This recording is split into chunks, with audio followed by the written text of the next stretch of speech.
I'm Maisie Rockwell, 32 years old, and for most of my life I was the family's emergency contact, the one who showed up, fixed problems, and made sure everything kept moving. For years, I drove my siblings to appointments, handled my parents' paperwork, and dropped everything when they called. But when I texted the family group chat the night before my surgery, "Can someone drive me tomorrow, 5 a.m.?" my brother replied, "Figure it out yourself." Everyone else stayed silent. That was the moment I made a choice that changed everything. Have you ever been dismissed or taken for granted by the very people you gave everything to? If so, share your story in the comments. You're not alone. Before I dive in, let me know where you're watching from. And if you've ever had to stand up for yourself after being used or overlooked, hit that like button and subscribe for more real stories about boundaries, self-worth, and what happens when you finally say no. What happened next might surprise you. I was 32 when I realized I'd been living as the family emergency contact for people who wouldn't cross the street to help me. It didn't happen overnight, this understanding. It accumulated like dust on a windowsill, invisible until you run your finger across it and see exactly how thick the layer has become. Growing up, I was the middle child who learned early that keeping everyone happy meant keeping everyone functional. When Mom worked double shifts at the hospital, I made sure my younger brother Jake finished his homework. When Dad's back went out, I drove my older sister Rachel to her dance recitals. When the water heater broke and flooded the basement, I was the one who called the plumber, filed the insurance claim, and spent my Saturday hauling waterlogged boxes to the curb. My parents called it responsibility. My siblings called it Maisie being Maisie. I called it normal because I didn't know anything else existed. The pattern followed us into adulthood like a family heirloom nobody wanted, but everyone expected me to maintain. When Jake needed a cosigner for his first apartment, my phone rang. When Rachel's car broke down 3 states away, somehow I was the one coordinating the tow truck and rental car. When Mom needed someone to sit with Dad during his hernia surgery, the assumption was automatic. Maisie would handle it. I told myself this was what families did. We showed up for each other. We carried each other's burdens. The fact that most of the carrying seemed to flow in one direction was just coincidence, or maybe I was better at managing crises than everyone else. Maybe they really did need me more than I needed them. Jake moved back home twice after college, both times because rent was too expensive and jobs were too hard to find. Each time, I helped him organize his resume, drove him to interviews, and listened to him complain about how unfair everything was. When he finally got hired at a marketing firm, he took me out for dinner to celebrate. He ordered the most expensive steak on the menu and split the check with me down the middle. Rachel went through a series of dramatic breakups that always seemed to require immediate intervention. 3 a.m. phone calls where she sobbed about some man who'd proven himself unworthy of her affection. I'd drive across town to bring her ice cream and tissues, help her change her locks, or simply sit in her living room while she cycled through anger and despair and tentative hope. When she met Dave and their relationship actually worked, the crisis calls stopped. So did most of the other calls. My parents aged into a comfortable assumption that their middle daughter would always be available for the logistics of their lives. Doctor's appointments, prescription pickups, explanation of bills that confused them, troubleshooting of technology that frustrated them. I became fluent in the language of insurance claims and warranty disputes, not because I enjoyed it, but because someone had to do it and I was apparently that someone. The requests came wrapped in guilt and gratitude in equal measure. I hate to bother you, but... followed by something that absolutely needed to happen and couldn't possibly happen without me. Afterward, effusive thanks that felt genuine in the moment, but never quite translated into reciprocal offers of help. I began to notice the imbalance the way you notice a headache, gradually, then all at once. When I mentioned wanting to take a pottery class, Mom suggested I was being frivolous with my time. When I had to work late and couldn't drive Jake to pick up his car from the shop, he acted like I'd personally sabotaged his week. When I asked Rachel to help me move furniture, she showed up 2 hours late with a hangover and left after lifting exactly 1 chair. The breaking point came disguised as ordinary Tuesday afternoon bureaucracy. I'd spent my lunch break calling 3 different government offices to sort out a property tax confusion for my parents. The automated phone systems ate 45 minutes of my life, transferring me from department to department until I finally reached a human being who could explain that the whole problem stemmed from a form my father had filled out incorrectly 6 months earlier. I called him to explain the solution, feeling proud of my detective work. "Oh, good," he said. "Can you just take care of filing the corrected paperwork?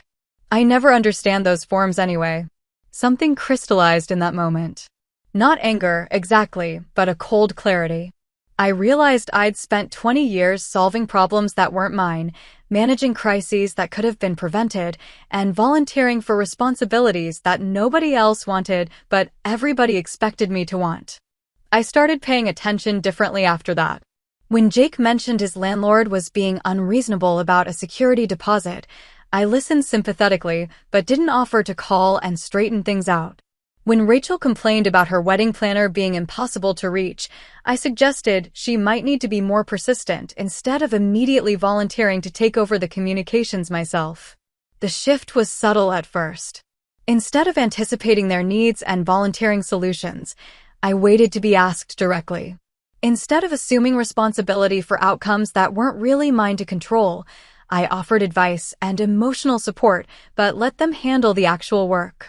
My family didn't seem to notice the change, which told me everything I needed to know about how much they'd been paying attention to my contributions in the first place.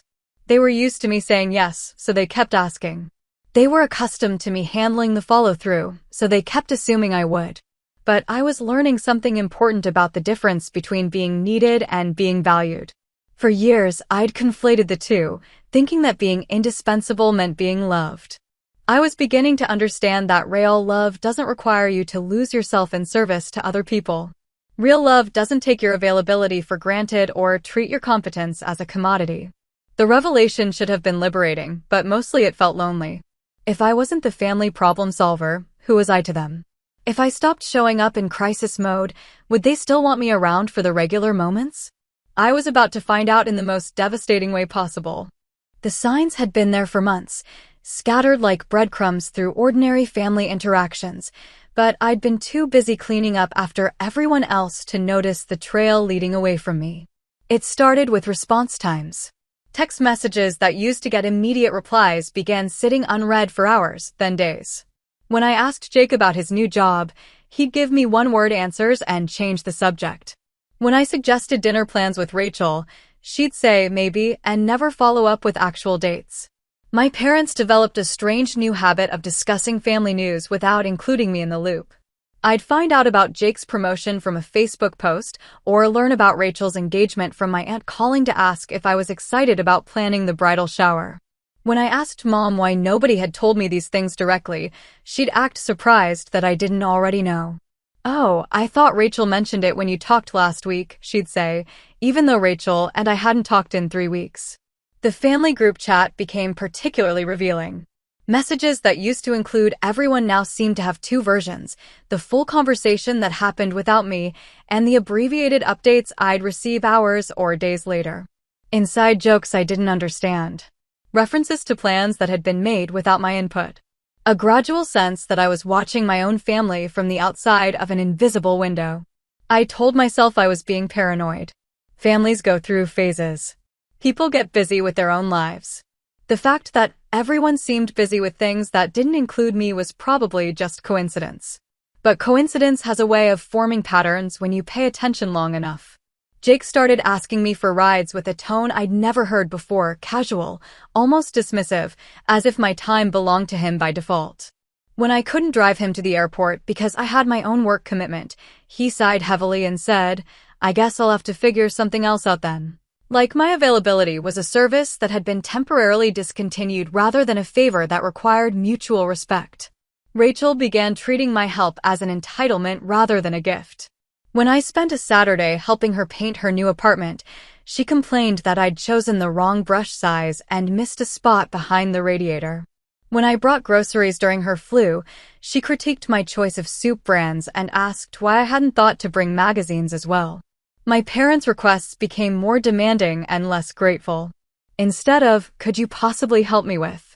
it became, "You need to call the insurance company about." Instead of, "Thank you so much for taking care of that," it became, "While you're handling this, could you also?" The most telling moment came during Sunday dinner at my parents' house. I'd driven across town after working a half day, brought dessert, and helped clear the table afterward while Jake and Rachel sat in the living room debating whether to watch football or a movie. As I loaded the dishwasher, I overheard Jake telling Rachel about some complicated situation with his lease renewal. "Just get Maisie to handle it," Rachel said. "She's good at that stuff." "Yeah, she likes doing it anyway," Jake replied. "Gives her something to do." I stood there holding a dinner plate, listening to my siblings discuss my usefulness like I was a service they'd subscribed to rather than a person who chose to help them. The casual assumption that I enjoyed spending my weekends navigating their bureaucratic problems cut deeper than any outright insult could have. That night, I lay in bed thinking about how I'd become the family's designated problem solver, not because I was particularly skilled at it, but because I'd been willing to do it when everyone else was unwilling. Over the years, that willingness had calcified into expectation, and expectation had hardened into entitlement. They didn't see my help as generosity anymore. They saw it as my role, my function, my responsibility. I existed to make their lives easier, and any deviation from that function felt like a betrayal to them rather than a reasonable boundary for me. The realization was clarifying in the most painful way possible. I'd spent 20 years trying to earn love through service, only to discover that the service had become more important to them than the love. I was valued for what I did, not for who I was. I started testing this theory in small ways. When Jake called asking me to research apartment listings for him, I suggested he might enjoy looking himself since it was his future home. When Rachel wanted me to call her credit card company to dispute a charge, I offered to walk her through what questions to ask instead of handling the call myself. These tiny assertions of boundaries were met with confusion and irritation. Not anger, exactly, but a kind of frustrated bewilderment, as if I'd suddenly started speaking a foreign language or broken some fundamental rule of family dynamics that I'd previously understood. "Why are you being so difficult lately?" Rachel asked when I suggested she handle her own wedding vendor communications instead of routing everything through me. "You used to be so helpful," Jake complained when I declined to spend my Saturday researching health insurance options for him. They couldn't see that I was still being helpful, I was just no longer doing their work for them. But to my family, apparently, there was no meaningful distinction between those two things. I was beginning to understand that I'd trained them to see me this way by accepting this role for so long. But understanding didn't make it hurt any less when the people who were supposed to love me unconditionally seemed to struggle with loving me when I wasn't convenient. The biggest test was coming, though I didn't know it yet. The morning I got the call from Dr. Martinez's office, I was sitting in my car outside the grocery store, making a mental list of everything I needed to pick up for the week. The scheduler's voice was professionally cheerful as she confirmed my appointment for the gallbladder removal surgery I'd been dreading for months. "Tuesday morning, 5 a.m. check-in," she said. "Remember, you'll need someone to drive you home afterward. The anesthesia effects can last several hours." I'd known this was coming since my diagnosis 6 months earlier, but hearing the actual date made it real in a way that caught me off guard. This wasn't like the minor procedures I'd had before, wisdom teeth removal or a skin biopsy where I could reasonably drive myself if I really needed to. This was actual surgery, the kind that required planning and help and someone who cared enough to sit in a hospital waiting room while I was unconscious.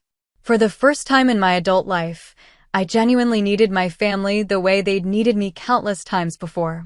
I spent the rest of the day thinking about how to approach this. With Jake and Rachel, I'd learned to be direct rather than hoping they'd volunteer. With my parents, I needed to be clear about timing and logistics. The old version of me would have called each person individually, explained the situation thoroughly, and probably apologized for the inconvenience of needing help. Instead, I decided to use the family group chat.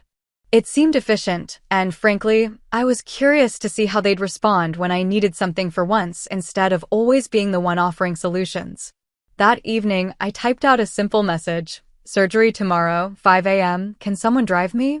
I hit send and set my phone aside, feeling strangely nervous about asking for help from people who'd never hesitated to ask me for anything. The response came faster than I expected, but not from the person I'd hoped would answer first. Jake's reply appeared within minutes. "Figure it out yourself." I stared at the screen, certain I'd misunderstood. Those 4 words sat there in the blue text bubble, stark and dismissive, like a slap delivered through digital space. I waited for the follow-up message that would clarify what he meant, or maybe apologize for the harshness of his initial response. No follow-up came. Rachel saw the message, I could tell from the read receipts, but didn't respond. Neither did my parents. The group chat fell silent after Jake's brutal dismissal, as if everyone had simultaneously decided this conversation wasn't worth engaging with. I sat on my couch holding my phone, reading those 4 words over and over until they started to feel surreal. "Figure it out yourself." Said to someone facing surgery the next morning.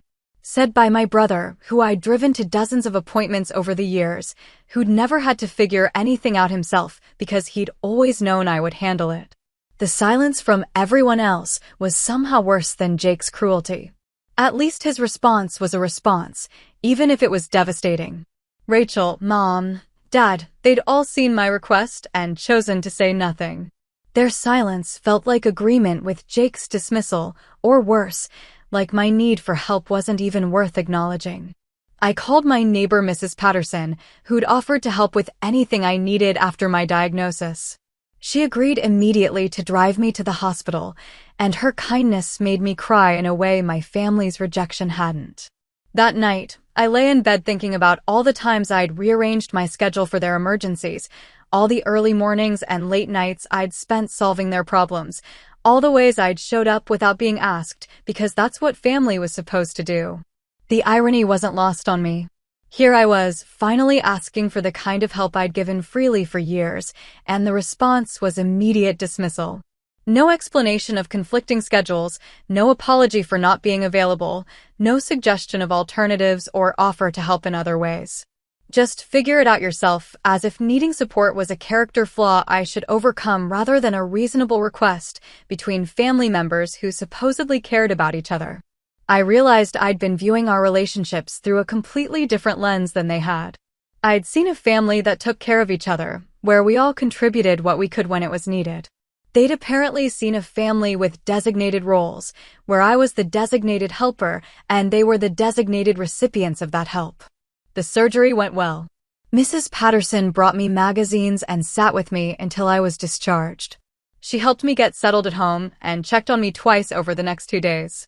She was kind and attentive in ways that put my actual family's behavior into sharp, embarrassing relief.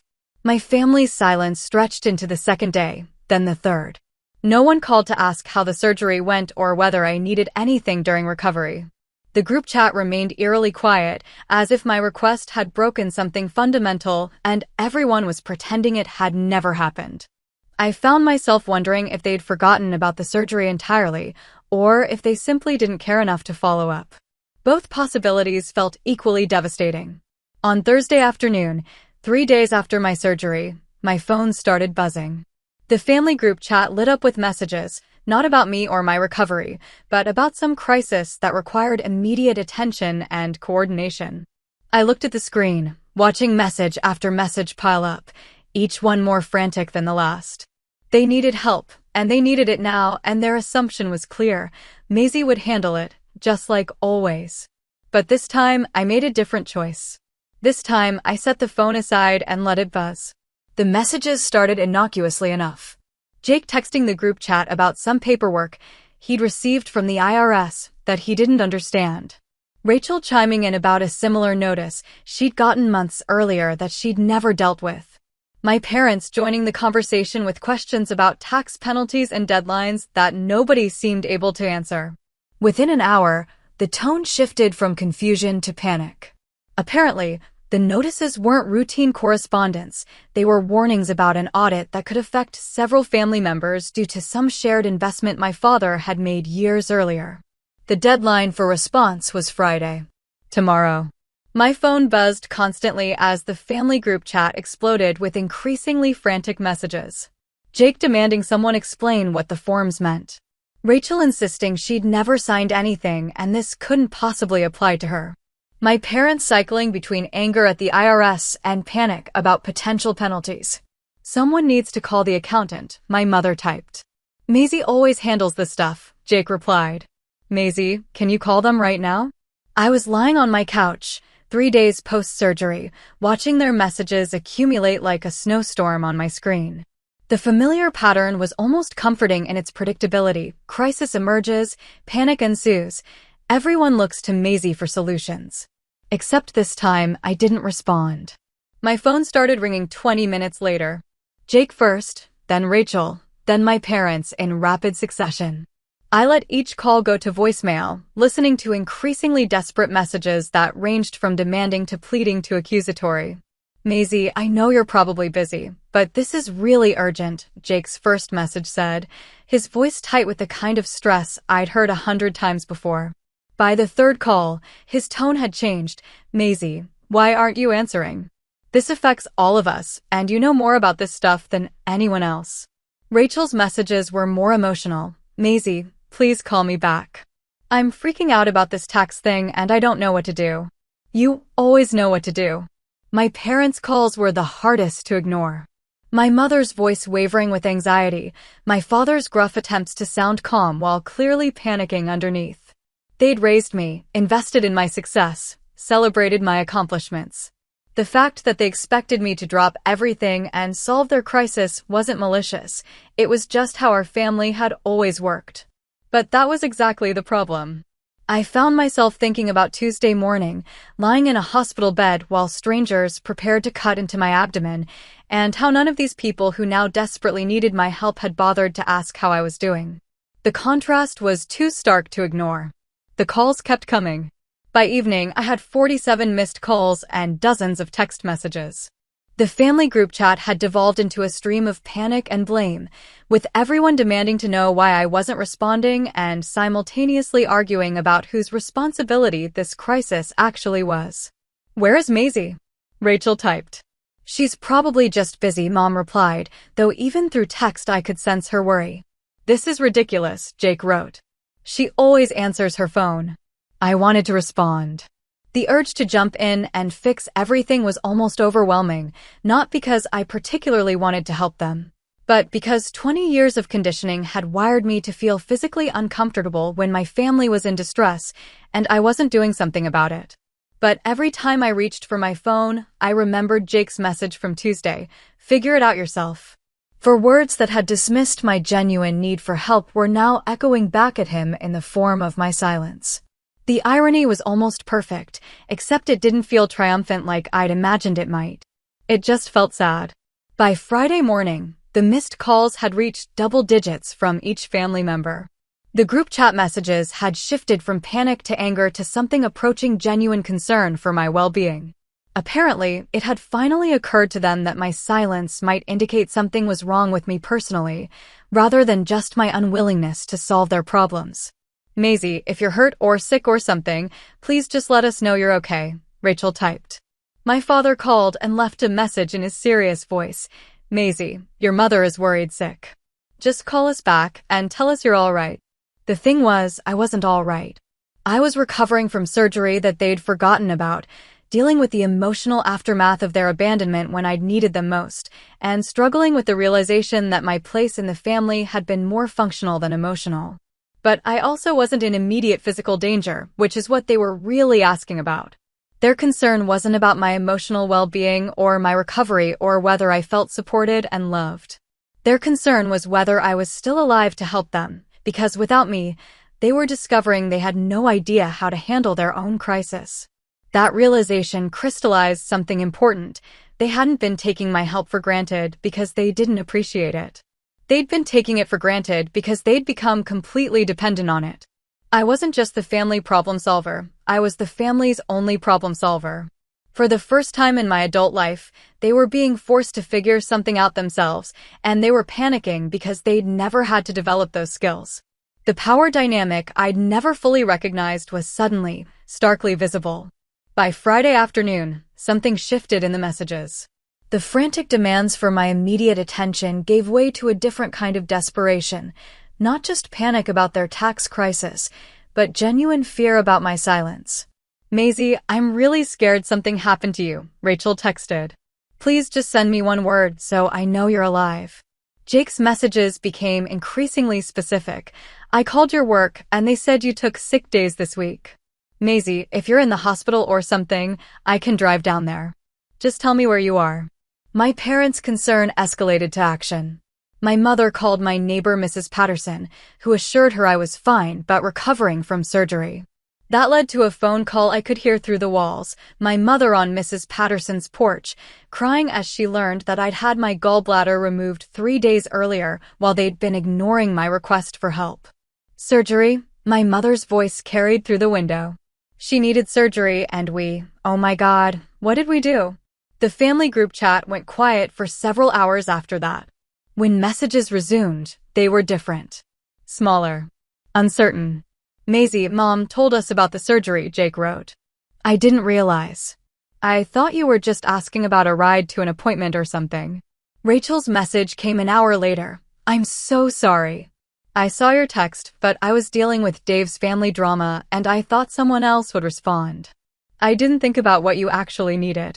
My father, who rarely texted and never apologized, sent the message that broke something open in my chest. I failed you this week. I'm sorry. I sat on my couch reading these messages, feeling a complicated mixture of vindication and grief. Part of me wanted to point out that my original message had been clear. Surgery at 5 a.m. wasn't an appointment. It was a medical procedure that required anesthesia and recovery. Part of me wanted to ask why they'd assumed someone else would respond when there were only 6 people in the group chat, and they were 4 of them. But mostly I felt tired.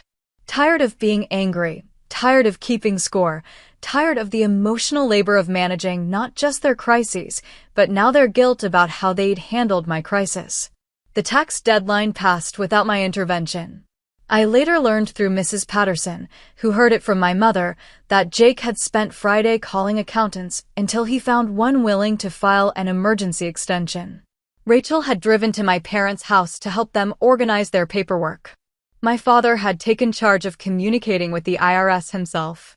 They'd figured it out, just like Jake had told me to do earlier in the week. The difference was that they'd figured it out together, as a family, supporting each other through a stressful situation. They'd done for themselves what I'd been doing for them, individually, for years. I realized I hadn't been helping them so much as I'd been enabling them. By jumping in to solve every problem, I'd prevented them from developing their own problem-solving skills and from learning to rely on each other instead of just on me. My silence hadn't been cruel, it had been necessary. Not as punishment, but as a boundary that allowed them to discover capabilities they'd never had to use before. The revelation was both liberating and heartbreaking. I'd spent 2 decades believing I was indispensable, only to discover that no one is truly indispensable if others are given the space to step up. My family didn't need me as much as I'd thought they did, and they didn't need me in the ways I'd thought they did. But the flip side was equally important. I didn't need their approval or gratitude as much as I'd thought I did. I could be a good daughter and sister without being the designated family crisis manager. I could love them without losing myself in service to them. The missed calls eventually stopped. The group chat messages became less frequent, then shifted to normal family communication, sharing photos, making plans, discussing everyday life without crisis management overtones.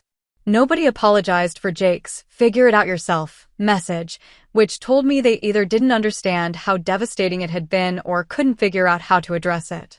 Nobody directly acknowledged that they'd essentially abandoned me when I'd needed them most, though their guilt was obvious in the careful way they began reaching out. Rachel started calling once a week, just to chat. Jake sent me articles he thought I'd find interesting, with no requests for help attached. My parents began asking about my recovery and my life in general, not just when they needed something handled. It felt like the beginning of something different, though I wasn't sure yet if it would be better or just differently disappointing. What I knew for certain was that I would never again assume that giving help guaranteed receiving it, or that being needed was the same thing as being valued. The surgery scar was healing well, but the emotional incision would take much longer to mend. 3 weeks after the surgery, Rachel called with an invitation that felt like a peace offering wrapped in casual conversation. "Dave and I are making dinner Sunday," she said. Nothing fancy, just pasta and wine. Wanna come over? The old me would have said yes immediately, grateful for any sign that I was still welcome in their lives. The new me paused to consider whether I actually wanted to go. What time? I asked. 6-ish? And Maisie? She paused. Don't bring anything. Just bring yourself. It was a small thing, but significant. For years, I'd been the family member who showed up with groceries, wine, dessert, or flowers. The one who contributed tangible value to every gathering. Rachel telling me not to bring anything felt like recognition that my presence alone had worth. Sunday evening, I drove to Rachel's apartment with empty hands and complicated feelings. Dave answered the door with a warm smile and an immediate apology. Rachel told me what happened with your surgery, he said quietly while she was in the kitchen. I'm really sorry. That must have felt terrible. His acknowledgement meant more than he probably realized. Someone had finally named the thing that my family seemed unable to address directly, that what they'd done was hurtful, and that my feelings about it were valid. Dinner was carefully normal. Rachel had clearly briefed Dave on keeping the conversation light, and they both seemed to be working hard to treat me like a guest rather than the family logistics coordinator. When Dave's phone rang, and he started to hand it to me asking if I could help explain something to his insurance company, Rachel caught his arm and shook her head.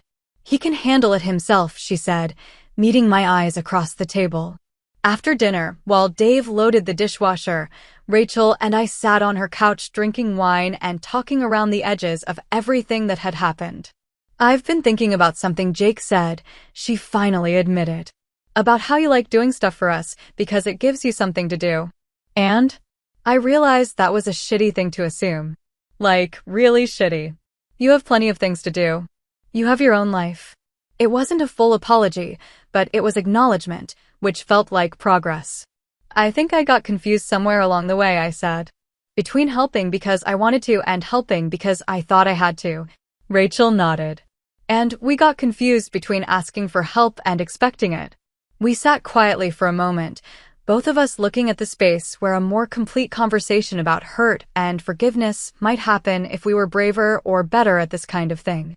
Mom wants to have you over for Sunday dinner next week, Rachel said eventually. She's been cooking different recipes all week, trying to find something special to make for you. She doesn't need to do anything special. I think she needs to do something. She's been beating herself up pretty badly about the surgery thing. I understood that feeling. I'd spent years beating myself up for not being helpful enough, available enough, convenient enough. Now my mother was discovering what it felt like to realize you'd let someone down when they really needed you. The difference was that I'd been taking responsibility for letting them down even when they hadn't actually needed me. She was taking responsibility for actually letting me down when I genuinely had needed her. Will Jake be there? I asked. Rachel hesitated. Probably. But he's different lately. Quieter. I think the whole thing shook him up more than he's admitting. I wasn't sure I was ready to see Jake yet. His figure it out yourself message had crystallized everything painful about our family dynamic into 4 brutal words. The fact that he was apparently feeling bad about it didn't erase the fact that he'd said it, or what it revealed about how he'd been thinking of me. But avoiding family gatherings forever wasn't a sustainable strategy if I wanted to rebuild any kind of relationship with them. I'll think about it, I said. Rachel walked me to my car, and as I was getting in, she said something that surprised me. You know, that whole tax thing last week? It sucked having to figure it out without you, but it was also kind of, I don't know, empowering? Like, we actually could handle it when we had to. I looked at her in the dim porch light, this sister who'd spent years assuming I'd always be available to manage her crises, and saw something I hadn't seen before, pride in her own competence. You were always capable of handling it, I said. You just didn't have to before. Yeah, she said softly. I'm starting to understand that. Driving home, I thought about the strange mathematics of family relationships, how love and resentment could coexist, how helping someone could hurt them in the long run, how stepping back could sometimes be the kindest thing you could do. Rachel's recognition that she was more capable than she'd realized was exactly what I needed to hear, not because it validated my absence, but because it suggested that my presence in their lives could be about choice rather than necessity going forward. If they could handle their own crises, then my help would be a gift rather than an expectation. If they could take care of themselves, then I could take care of myself without guilt. The possibility of loving my family without losing myself in them was starting to feel real for the first time in years. Sunday dinner at my parents' house felt like stepping into a familiar room where someone had rearranged all the furniture.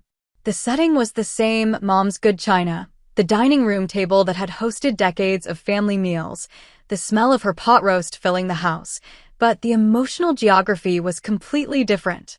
Jake was already there when I arrived, standing awkwardly in the kitchen while Mom bustled around checking various dishes in the oven.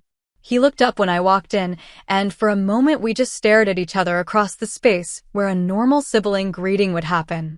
"Hey," he said finally. "Hey." Mom turned from the stove with the kind of bright, nervous energy she usually reserved for hosting people she wanted to impress. "Maisie, honey, you're here. How are you feeling? Are you hungry? Dinner's almost ready." She hugged me longer than usual, and I could feel her checking to make sure I was really okay, really healed, really not going to collapse from surgical complications she'd failed to attend to. Dad emerged from the living room with a similar energy, overly solicitous, carefully attentive, treating me like an honored guest rather than the daughter who'd been showing up to these dinners for 30 years. "Your usual spot," he said, gesturing to my chair at the table like he was a maitre d' at a restaurant. The whole performance would have been funny if it wasn't so painfully transparent. They were trying to make up for their absence during my surgery by being extra present now, but the effort itself highlighted the absence rather than covering it. Rachel arrived with Dave and a bottle of wine that she handed to Mom instead of automatically giving to me to open and serve. Another small shift in the established patterns. Dinner conversation was carefully orchestrated around safe topics: Dave's new job, Rachel's progress on wedding planning, Jake's apartment search. Nobody asked me about work or my recovery or what I'd been doing with myself lately. I realized they were afraid to make requests of me, even conversational ones, as if asking about my life might be interpreted as asking me to manage theirs again. The avoidance was its own kind of problem.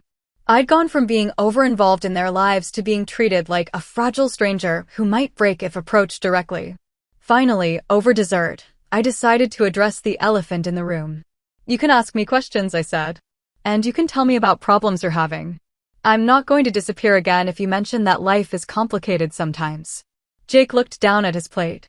Rachel glanced at Mom. The silence stretched long enough to become uncomfortable.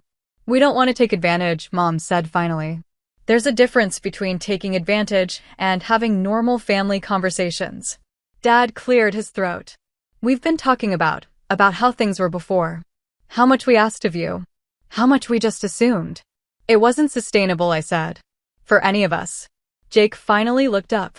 "I was an asshole that day. When you asked about the surgery. I thought you were just. I don't know what I thought.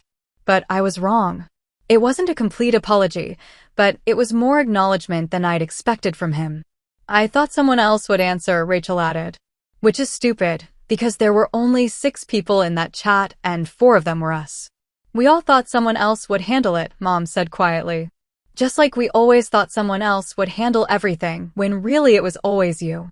The conversation that followed was halting and imperfect, full of false starts and careful navigation around hurt feelings. But it was the first time we'd talked directly about the family dynamics that had been shaping our relationships for years. Dad admitted that he'd started automatically forwarding any confusing mail to me without even trying to understand it himself first. Mom acknowledged that she'd been calling me about things she could have easily figured out on her own if she'd taken the time to try. Rachel and Jake both recognized that they'd been treating my help as a service they were entitled to rather than a favor I was choosing to give. "I don't want to stop helping each other," I said. "But I need it to be reciprocal. And I need to be asked, not just expected to volunteer." "What does that look like?" Rachel asked. It was a good question. I'd been so focused on what I didn't want, the automatic assumption that I'd handle everything, that I hadn't thought carefully about what I did want instead. "I guess it means if you need help with something, you ask specifically for that help instead of just presenting the problem and waiting for me to offer to solve it. And it means sometimes the answer might be no, and that's okay." "And if we need help when you can't give it?" Jake asked. Then you figure it out yourself, or ask someone else, or decide it's not actually urgent enough to deal with right now. Like normal adults do. It sounded harsh when I said it out loud, but Jake nodded slowly. Like we had to do with the tax thing, he said. How did that turn out anyway? Rachel and Jake exchanged glances. It was fine, Rachel said. Stressful, but fine. We got an extension and hired an accountant. It wasn't nearly as complicated as we thought it would be. Most things aren't, I said. The evening ended with tentative plans for future dinners and careful promises to try doing things differently. Nobody made grand gestures or dramatic declarations of change. We were all too tired and too hurt for that kind of optimism. But as I drove home, I felt something I hadn't felt in relation to my family for a long time, hope that we might be able to love each other better than we had been. The old dynamic had been comfortable for everyone except me, so changing it required them to accept some discomfort in service of my well-being. The fact that they were willing to try suggested that our relationships might be worth more to them than just my usefulness. Time would tell whether the changes would stick or whether we'd gradually drift back into old patterns when the guilt faded and convenience reasserted itself. But for the first time in years, I felt like I had a choice about what kind of daughter and sister I wanted to be, rather than just accepting the role that had been assigned to me by default.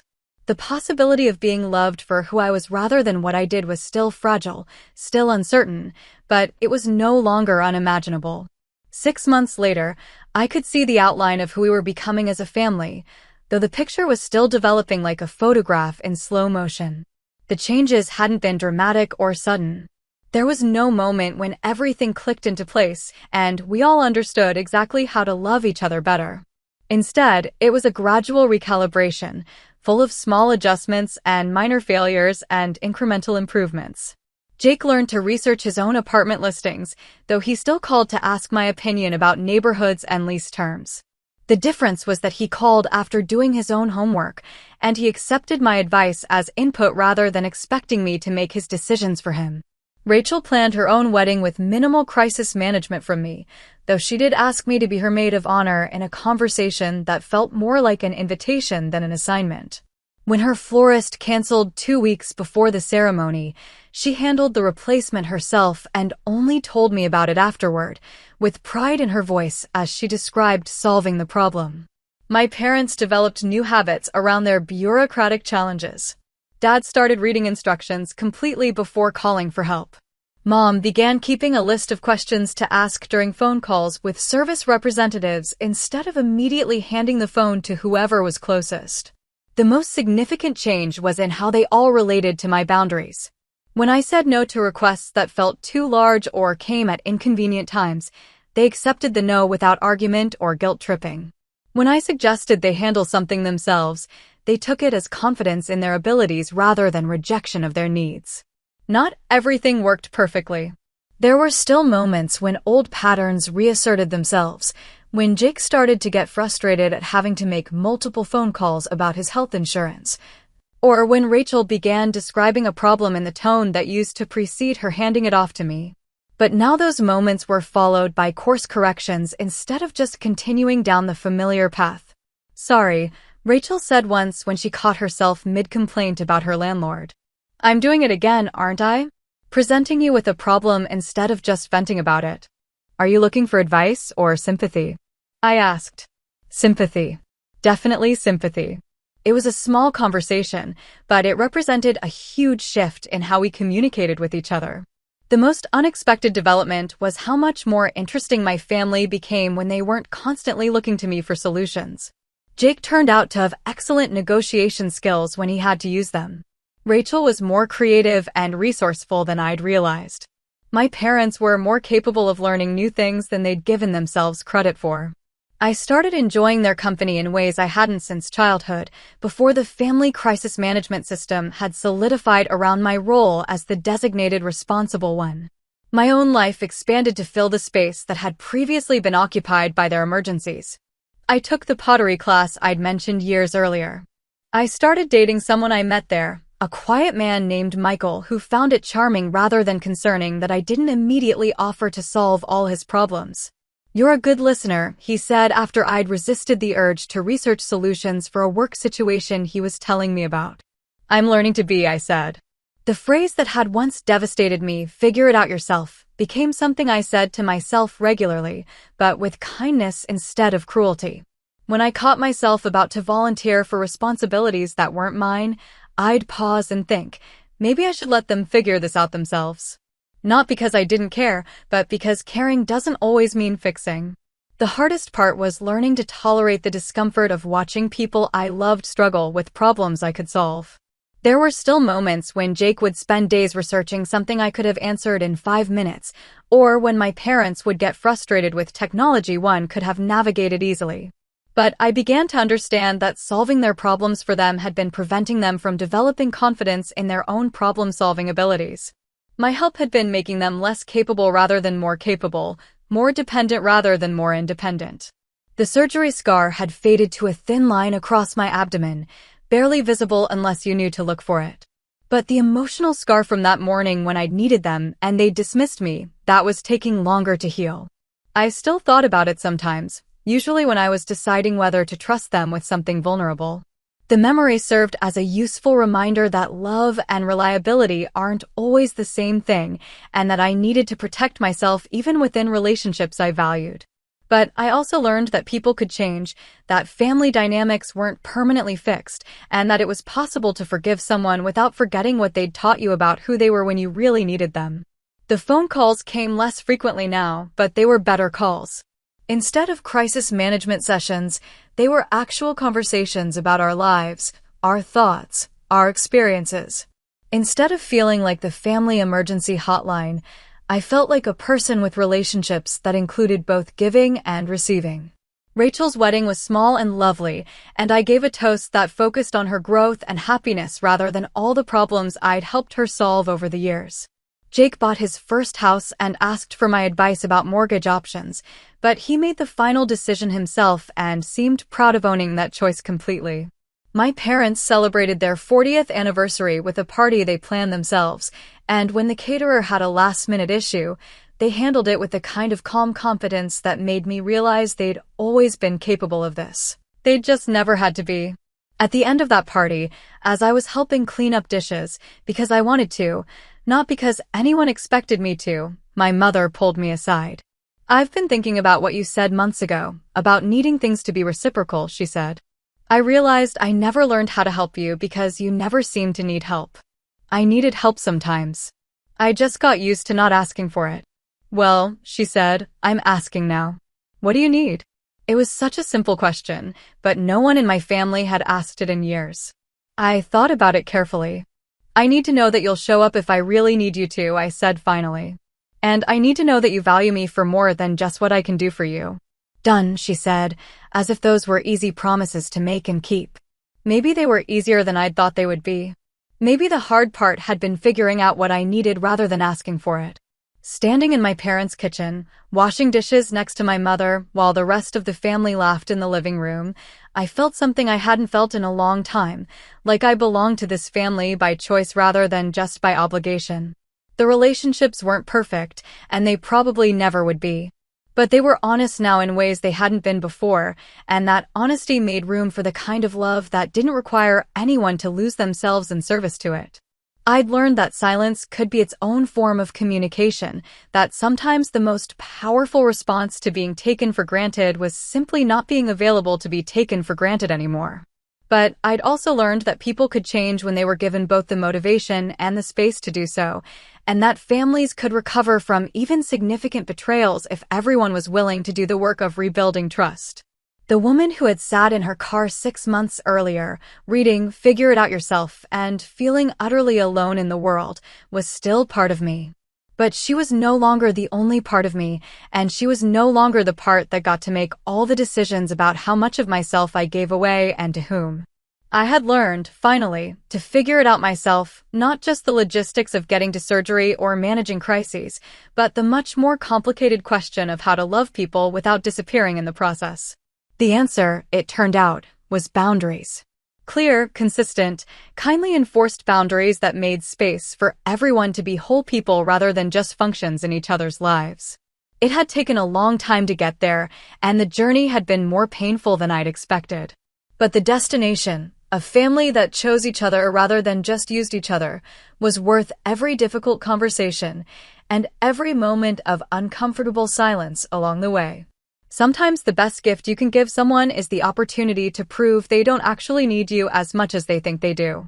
And sometimes the best gift you can give yourself is the discovery that you don't need their approval as much as you thought you did.